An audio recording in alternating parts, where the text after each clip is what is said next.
زه یو څو کسان داسې هم پیژنم چې هره شپه لاس پورته کوي پروردګاره د افغانستان باچا مې کې ولسمشر مې کې او ممکنه تاسو هم ځینې کسان داسې پیژنئ په دا فیسبوک او ټویټر او په دا نورو ځایونو کې ځینې وختونو کې ملګري تپوس کوي چې د افغانستان کې سیاسي مستقل دوامداره ثبات ولې نه راځي او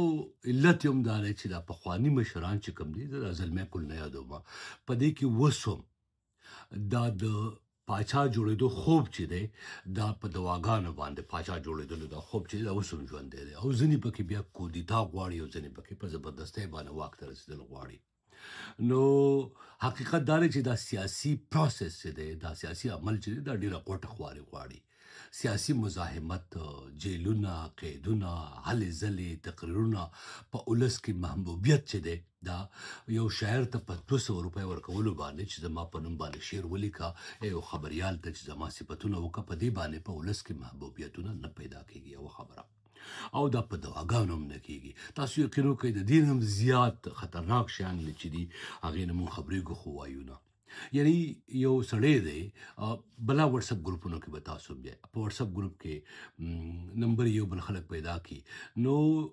هغه دومره حده پورې لیونی شوی دی د ولسمشر جوړېدو په دا خوب کې چې هغه اوس انډیویجول ته هم ټلیفون کوي یعنی یو شخص ته یو فرد ته یا ورته پیغام کوي نو یقین وکړه هغه په هغه وخت کې ځان پاچا ګڼي نو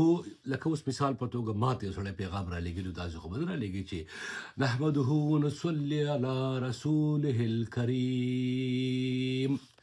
اما بعد او بیا یعنی قام ته ملت ته چې وینا ښیي په دې انداز کې ستا سره کمیونیکیشن کوي سړی نو تا اندازه وکړه چې دې حده پورې هغه د پاچایۍ او د ولسمشرۍ جوړېدو خوب یې سر ته ختلی وي او یو ملګري راته یو ورځ یو خبریال ویل چې یو ورځ ولسمشر اشرف غني صاحب دفتر ته یو سړی راغی ما ورته چې څه کوې وایي چې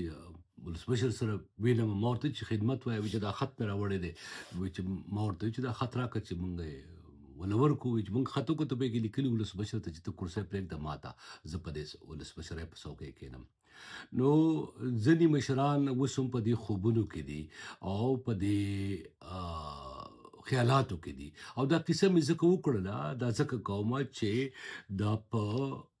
سیاسي ډګر باندې د اتفاق د یو کېدو او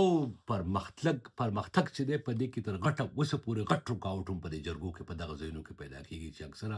خلک دې ته پته مه چېره دا واک او څوکۍ ما ته په لاس کې څوک راکړي کودتا وکړمه سازش وکړمه